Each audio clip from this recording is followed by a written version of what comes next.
الحمار والقبعة. ذهب الحمار غاضباً إلى الأسد وسأله: ألست أنت كبير الغابة؟ فأجاب الأسد: بلى، ماذا حدث؟ فقال الحمار: النمر يضربني على رأسي كلما رآني ويسألني: لماذا لا ترتدي القبعة؟ وأنا لا أعرف ماذا يريد. فأجاب الأسد: اترك لي هذا الأمر. وعندما قابل الأسد النمر، سأله الأسد: ما قصة القبعة؟ فأجاب النمر: هي سبب حتى أضربه.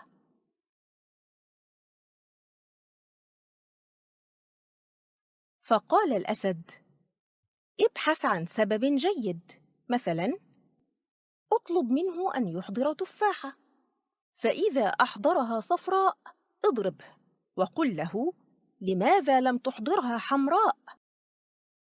وإذا أحضرها حمراء اضربه وقل له: لماذا لم تحضرها صفراء؟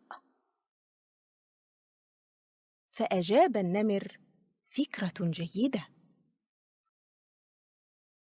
وفي اليوم التالي طلب النمر من الحمار تفاحة، فنظر له الحمار وسأله: أتريدها حمراء أم صفراء؟